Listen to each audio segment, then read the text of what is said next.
तो आज मन में एक प्रश्न आया जो कि जिज्ञासा हुई कि वेद और भागवत में और वेद और पुराण में क्या अंतर है। तो आज हम चर्चा करने के लिए हमारे साथ में डॉक्टर केसरी तिवारी जी हैं। ये हमें विस्तार से बताएंगे कि वेद और पुराण में क्या अंतर है। डॉक्टर केसरी तिवारी जी, आपका बहुत बहुत धन्यवाद जो आपने हमारे लिए समय निकाला। तो डॉक्टर साहब, यही प्रश्न था कि वेद और पुराण में अंतर क्या है, इसकी व्याख्या करके आप कृपया करके विस्तार से बताएं। राधे राधे। आप सभी भक्तों को बारंबार इस परम पावन केसी घाट यमुना महारानी की इस पवित्र दिव्य पुलिन पर वृंदावन की पावन भूमि में आपका स्वागत है। आचार्य शुक्ला जी ने पूछा कि श्रीमद् भागवत महापुराण की महिमा तीनों लोकों में व्याप्त है,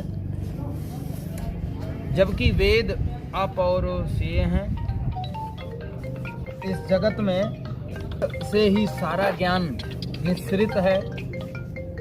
समस्त ज्ञानों का स्रोत जो है, समस्त विज्ञान का स्रोत वेद है। तो सज्जनों, वेद और भागवत के मध्य अंतर क्या है? मूल रूप से तो वेद का ही जो है एक शाखा, एक वृक्ष, वो पुराण के रूप में है, एक शाखा उपनिषद के रूप में है, एक शाखा आरण्यक के रूप में है, एक शाखा ब्राह्मण ग्रंथों के रूप में है, तथा जो लौकिक ज्ञान विज्ञान की धारा प्रस्फुटित है ये भी है। लेकिन मूल रूप से हम भागवत से ही श्रीमद् भागवत की महिमा को जानेंगे।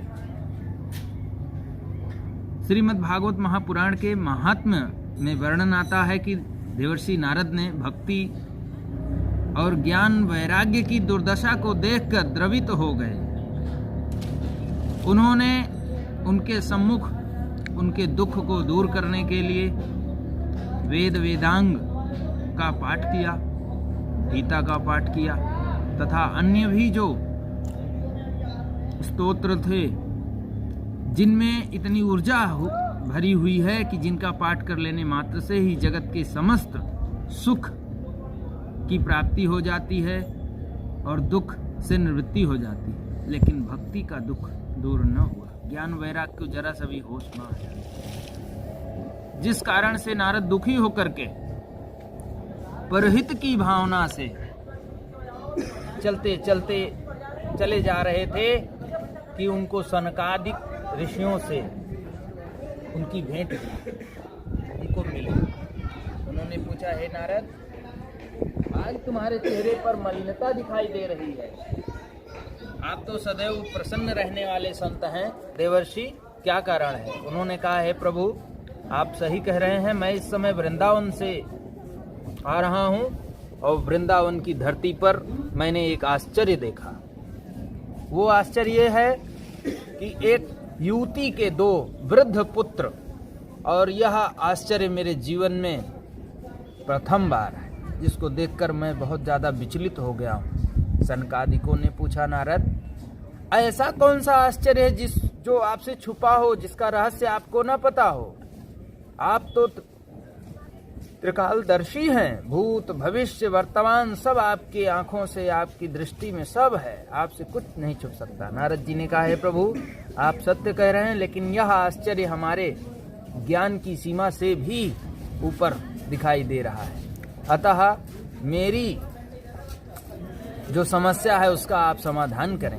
नारद जी ने कहा कि युवती वृद्धा है और पुत्र ज्ञान वैराग्य युवा हैं। यह तो संसार का एक शाश्वत नियम है कि माँ वृद्ध हो और पुत्र जवान हो, लेकिन ठीक इसका विपरीत कि पुत्र वृद्ध हो और माँ युवती हो। सनकादिकों ने कहा कि कलिकाल में ज्ञान वैराग्य से रहित मानवों के हृदय में ज्ञान वैराग्य का स्थान नहीं होगा, अतः इसलिए वो वृद्ध हो गए। और पूरे धरती पर भौतिक सुखों की होड़ में व्यक्ति भक्ति के लिए कोई प्रयास नहीं करेगा, भक्ति के लिए उसके लिए समय नहीं होगा, इसलिए भक्ति पूरी दुनिया में आपको नहीं दिखाई देगी, लेकिन भक्ति वृंदावन में युवा हो जाती है, क्योंकि वृंदावन की रज में, वृंदावन के प्रत्येक स्थल में, प्रत्येक भूमि में भक्ति भरी हुई है, भक्ति जीवित है। और इस प्रकार भक्ति युवती हैं। नारद जी ने कहा, प्रभु उनके दुख दूर करने के लिए क्या उपाय है, आप कृपा करें। सनकादिकों ने कहा कि भागवत करिए आप। नारद जी ने कहा कि भागवत कैसे होगी, कौन करेगा? सनकादिकों ने कहा मैं करूंगा। नारद जी ने कहा कहाँ होना चाहिए? बोले इसके लिए पुण्य पवित्र क्षेत्र हरिद्वार है, आप वहाँ चलिए। सौनकादिक ऋषियों ने नारद जी के साथ हरिद्वार में भागवत का अनुष्ठान किया। भागवत की चर्चा को सुनने के लिए, भागवत कथा सुनने के लिए समस्त भूमंडल से देवता, ऋषि, तपस्वी सब पहुंच गए। सबने सुना और 7वें दिन भक्ति जो है अपने दोनों पुत्रों के साथ नृत्य करती हुई प्रसन्न अवस्था में वहां पर उपस्थित हो गई, प्रकट हो गई। सबके अंतःकरण में भक्ति युवा अवस्था में हो गई, सबके अंतःकरण में ज्ञान वैराग्य हो गई।